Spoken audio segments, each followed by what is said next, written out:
বাপ নাই মাও নাই, আমরা খুব অসুস্থ।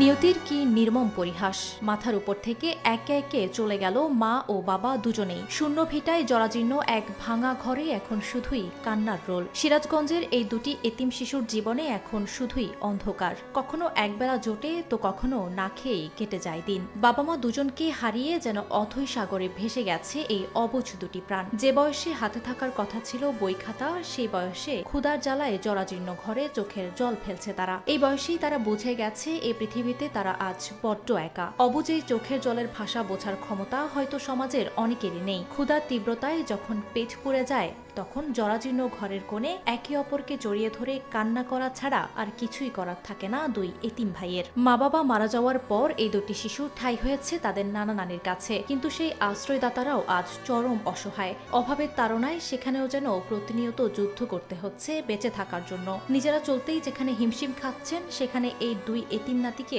ঠিক মতো দুমুঠো খেতে দেওয়ার সামর্থ্য তাদের নেই। এই বৃদ্ধ বয়সেও অসুস্থ শরীর নিয়ে নানি মানুষের বাসায় বাসায় কাজ করেন। সেই ঝিয়ের কাজ করে যা সামান্য টাকা পান তা দিয়েই কোনো মতে চলছে চারজনের এই ধুঁকতে থাকা সংসার। কিন্তু এভাবে আর কতদিন? নিজেদের মৃত্যুর পর এই দুই নিষ্পাপ শিশুর ভবিষ্যৎ কি হবে, এই চিন্তায় রাতে চোখের পাতা এক করতে পারেন না বৃদ্ধ নানা নানি। তাই তো সমস্ত লোকলজ্জা ভুলে আজ তারা দুই নাতির ভবিষ্যতের কথা ভেবে দেশবাসীর কাছে হাত বাড়িয়েছেন। বুকভরা আশা নিয়ে চেয়ে আছেন যদি কোনো সহৃদয় ব্যক্তি বা প্রতিষ্ঠান এগিয়ে আসে এই দুই ভাইয়ের দায়িত্ব নিতে। সৃষ্টির সেরা জীব হিসেবে মানুষের কষ্টের দিনে পাশে দাঁড়ানোই আমাদের সবচেয়ে বড় ধর্ম। সিরাজগঞ্জের এই দুটি এতিম শিশুর মুখে দুমুঠো অন্ন তুলে দিতে, তাদের শিক্ষার আলো দেখাতে এবং তাদের একটি নিরাপদ ভবিষ্যৎ করতে আসুন আমরা যে যার অবস্থান থেকে মানবিক হাত বাড়িয়ে দেই। আপনার সামর্থ্য অনুযায়ী সামান্য সাহায্য বেঁচে থাকার আলো দেখাতে পারে এই অসহায় পরিবারটিকে। মিমি মাজুমদার, নিরপেক্ষ।